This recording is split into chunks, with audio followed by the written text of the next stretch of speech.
ಅಯ್ಯೋ ತಗಡೆ, ನಿನಗೆ ರಾಬರ್ಟ್ ಕತೆ ಕೊಟ್ಟಿದ್ದೆ ನಾವು ಈಗ. ಯಾಕಂದ್ರೆ ಕೊಟ್ಟಿದ್ದು ಮಾಡಿದ್ದು ಹೇಳ್ಬಾರ್ದು ಭಗವಂತ. ಯಾಕಂದ್ರೆ ಇದೇ ಸಲಿ ಇದೇ ತರ ಒಂದ್ ಕಡೆ ಸಿಗಾಕೊಂಡು ಬಾಯಿಂದ ಏಳಿಸ್ಕೊಂಡು ಬುದ್ಧಿ ಕಲ್ತಿಲ್ಲ ಅಂದ್ರೆ ನಾವ್ ಏನ್ ಹೇಳೋಣ? ಈಗ ಈ ಕತೆ ಇಂಥ ಒಳ್ಳೆ ಕತೆ ಯಾಕಪ್ಪ ಬಿಟ್ಟೆ ನೀನು? ನೀನ್ ಮಾಡಿಸ್ತಾನೆ ಇಂಥ ಒಳ್ಳೆ ಕತೆ ಯಾಕೆ ಬಿಟ್ಟೆ ನೀನು? ನಿನ್ ಜಡ್ಜ್ಮೆಂಟ್ ಅಷ್ಟು ಚೆನ್ನಾಗಿದೆ, ಗುಡ್. ಮಾಡ್ಬೋದಾಗಿತ್ತಲ್ಲ. ಟೈಟಲ್ ನಾನು ಕೊಟ್ಟೆ, ಟೈಟಲ್ ಇಟ್ಟಿದ್ದೆ ನಾನು. ಅದಕ್ಕೊಂದು ಕ್ಲಾರಿಫಿಕೇಶನ್ ಇದೆ. ಬನ್ನಿ ಡೈರೆಕ್ಟರ್. ಏನಕ್ಕೆ ಅಂದ್ರೆ ಕ್ಲಾರಿಫಿಕೇಶನ್ ಕೊಡಕ್ ಬೇಕಲ್ಲ. ಯಾಕಂದ್ರೆ ನಾವೆಲ್ಲರೂ ಸುಳ್ಳು ಹೇಳಿದ್ರೆ ಎಲ್ಲ ಆಧಾರ ಹಿಡ್ಕೊಂಡೇ ಮಾತಾಡ್ಬೇಕು. ಟೈಟಲ್ ಸ್ವಲ್ಪ ಕತೆ ನೀವ್ ಹೇಳಿ ಸ್ವಾಮಿ. ಮದಗಜ ಟೈಟ್ಲು ರಾಮಮೂರ್ತಿ ಸರ್ ಹತ್ರ ಇತ್ತು.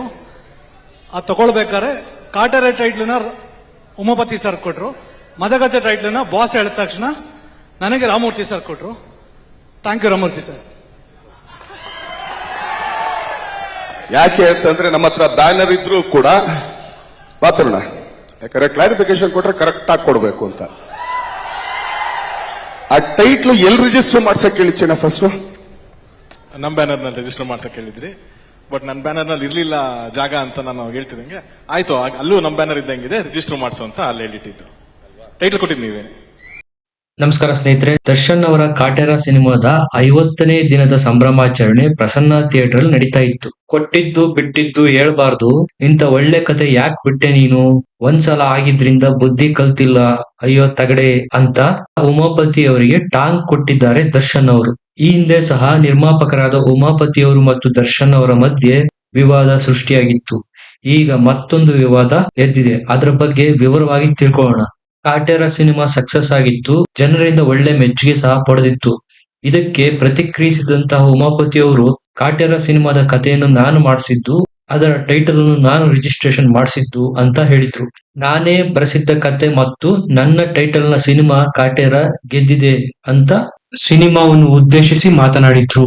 ಅಂದ್ರೆ ಉಮಾಪತಿ ಅವರು ಇಲ್ಲಿ ಮಾತನಾಡಿದ್ದು ಯಾವ ತರ ಇತ್ತಪ್ಪ ಅಂದ್ರೆ, ನನ್ನ ಕತೆ ನಾನು ಕೊಡೋ ಸಿನಿಮಾದ ಟೈಟಲ್ಗಳು ಗೆಲ್ಲುತ್ತೆ ಅನ್ನೋ ಒಂದು ವಿಚಾರದಲ್ಲಿ ಮಾತನಾಡಿದ್ರು. ಇದಾದ ಮೇಲೆ ಮೊನ್ನೆ ದರ್ಶನ್ ಅವರ ಹುಟ್ಟುಹಬ್ಬದ ದಿನ ಸಿಂಧೂರ ಲಕ್ಷ್ಮಣ ಅನ್ನೋ ಸಿನಿಮಾ ಅನೌನ್ಸ್ ಆಗುತ್ತೆ. ಇದರ ಬಗ್ಗೆನೂ ಮಾತಾಡಿದ್ದ ಉಮಾಪತಿ ಅವರು ಹೇಳಿದ್ದು, ಕಾಟೇರ ಸಿನಿಮಾ ನಾನ್ ಮಾಡ್ಬೇಕಾಗಿತ್ತು, ಆದ್ರೆ ಅದು ಬೇರೊಬ್ಬರ ಪಾಲಾಯ್ತು.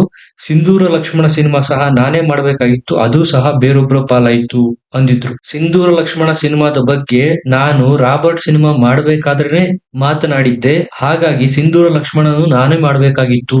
ನನ್ನ ಜೇಬಿಂದ ಅಡ್ವಾನ್ಸ್ ಅನ್ನ ನಿರ್ದೇಶಕ ತರುಣ್ ಸುಧೀರ್ ಮತ್ತು ನಟ ದರ್ಶನ್ ರವರಿಗೆ ಕೊಟ್ಟಿದ್ದೆ ಅಂತ ಉಮಾಪತಿ ಹೇಳಿದ್ರು. ಕಾಟೇರ ಮತ್ತು ಸಿಂಧೂರ ಲಕ್ಷ್ಮಣ ಎರಡೂ ಸಿನಿಮಾಗಳು ಉಮಾಪತಿ ಅವರ ಕಾನ್ಸೆಪ್ಟೇ ಅನ್ನುವಂತ ಚರ್ಚೆಗಳು ಸೋಷಿಯಲ್ ಮೀಡಿಯಾದಲ್ಲಿ ಒಂದ್ 2-3 ದಿವಸದಿಂದ ನಡೀತಾ ಇತ್ತು.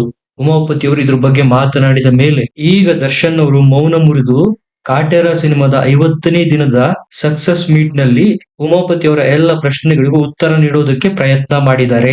ಈ ಬಗ್ಗೆ ಮಾತನಾಡಿರೋ ತರುಣ್ ಸುಧೀರ್ ಅವರು ಹೇಳೋದೇನಪ್ಪಾ ಅಂದ್ರೆ, ನಾನಾಗೆ ಯಾವ ನಿರ್ಮಾಪಕರ ಹತ್ರನೂ ಹೋಗಿಲ್ಲ, ನಾನು ದರ್ಶನ್ ಸಿನಿಮಾ ಮಾಡುವಾಗ ದರ್ಶನ್ ಯಾರ ಹೆಸರು ಹೇಳಿದ್ರು ಅದೇ ನಿರ್ಮಾಪಕರ ಹತ್ರ ಹೋಗಿ ನಾನು ಸಿನಿಮಾ ಮಾಡಿರೋದು, ಹಾಗಾಗಿ ಉಮಾಪತಿ ಅವರ ಹೇಳಿಕೆ ಸರಿಯಲ್ಲ ಅಂತಾರೆ ತರುಣ್ ಸುಧೀರ್ ಅವರು. ದರ್ಶನ್ ಅವರು ಸಹ ಉಮಾಪತಿ ಅವರ ಹೇಳಿಕೆಗೆ ವಿರೋಧ ವ್ಯಕ್ತಪಡಿಸಿ ತಗಡು ಅನ್ನುವಂತಹ ಶಬ್ದವನ್ನು ಸಹ ಬಳಕೆ ಮಾಡಿದ್ದಾರೆ. ದರ್ಶನ್ ಅವರು ಹೇಳ್ತಾರೆ ಕಾಟೇರ ಅನ್ನೋ ಹೆಸರು ಕೊಟ್ಟಿದ್ ನಾನು ಅಂತ. ಇದಕ್ಕೆ ಉಮಾಪತಿ ಅವ್ರ ರಿಯಾಕ್ಷನ್ ಏನಪ್ಪಾ ಅಂದ್ರೆ, ಹೌದು ಹೆಸರು ಕೊಟ್ಟದ್ದು ಅವರೇ, ಆದ್ರೆ ನನ್ನ ಬ್ಯಾನರ್ ನಡಿ ಆ ಹೆಸರು ರಿಜಿಸ್ಟರ್ ಆಗಿದೆ ಅಂತಾರೆ ಉಮಾಪತಿ. ಹೀಗಾಗಿ ಹೊಸದೊಂದು ವಿವಾದ ದರ್ಶನ್ ಮತ್ತು ಉಮಾಪತಿ ಅವರ ನಡುವೆ ಈಗ ನಡೀತಾ ಇದೆ. ಈ ಕಡೆಯಿಂದ ಉಮಾಪತಿ ಅವರು ಸಹ ಟಾಂಗ್ ಕೊಡ್ತಾ ಇದ್ದಾರೆ, ಆ ಕಡೆಯಿಂದ ದರ್ಶನ್ ಸಹ ಉಮಾಪತಿಗೆ ಟಾಂಗ್ ಕೊಡ್ತಾ ಇದ್ದಾರೆ. ದರ್ಶನ್ ಅವರು ತರುಣ್ ಸುಧೀರ್ ಅವರ ಕಡೆಯಿಂದ ಸ್ಪಷ್ಟನೆಯನ್ನು ಕೊಡಿಸಿ ಉಮಾಪತಿ ಹೇಳ್ತಾ ಇರೋದು ನಿಜ ಅಲ್ಲ ಅಂತ ಹೇಳ್ತಾರೆ. ದರ್ಶನ್ ಹೇಳೋದೇನಪ್ಪಾ ಅಂದ್ರೆ, ತರುಣ್ರಿಗೆ ಈ ಟೈಟಲ್ ನ ನೀನೇ ರಿಜಿಸ್ಟರ್ ಮಾಡಿಸು ಅಂತ ನಾನು ಹೇಳಿದ್ದೆ, ಆದ್ರೆ ತರುಣ್ ಅವರು ಕಾರಣಾಂತರಗಳಿಂದ ಮಾಡೋಕ್ಕಾಗಿರ್ಲಿಲ್ಲ, ಅದನ್ನ ಉಮಾಪತಿ ಅವರ ಹೆಸರಿನಲ್ಲಿ ರಿಜಿಸ್ಟರ್ ಆಗಿತ್ತು ಅಂತಾರೆ ದರ್ಶನ್. ಅಯ್ಯೋ ತಗಡೆ, ಯಾಕಪ್ಪ ಬಂದು ಬಂದು ನನ್ನ ಹತ್ರನೇ ಗುಮ್ಮಿಸ್ಕೊತೀಯ? ನಿನಗೆ ರಾಬರ್ಟ್ ಸಿನಿಮಾದ ಕತೆ ಕೊಟ್ಟಿದ್ದೆ ನಾವು, ಇಷ್ಟೆಲ್ಲ ಆದ್ರೂ ನಿನಗಿನ್ನೂ ಬುದ್ಧಿ ಬಂದಿಲ್ವಾ ಅಂತ ಟಾಂಗ್ ಕೊಟ್ರು ದರ್ಶನ್. ಕಾಟೇರ ಟೈಟಲ್ ನಂದು ಕಥೆನೂ ನಂದು ಅಂತೀಯಲ್ಲ, ಮಾಡ್ಬೇಕಾಗಿತ್ತಲ್ಲ ನೀನು, ಅದನ್ನ ಯಾಕೆ ಬಿಟ್ಟೆ? ಇಂತ ಒಳ್ಳೆ ಕತೆ ಇಂತ ಒಳ್ಳೆ ಟೈಟಲ್ ನ ಮಾಡ್ಬೇಕಾಗಿತ್ತಲ್ಲ, ನನ್ ಜಡ್ಜ್ಮೆಂಟ್ ಎಲ್ಲ ಚೆನ್ನಾಗಿರುತ್ತೆ ಅನ್ನೋನು ಯಾಕೆ ಮಾಡ್ಲಿಲ್ಲ ಅಂತಾರೆ ದರ್ಶನ್.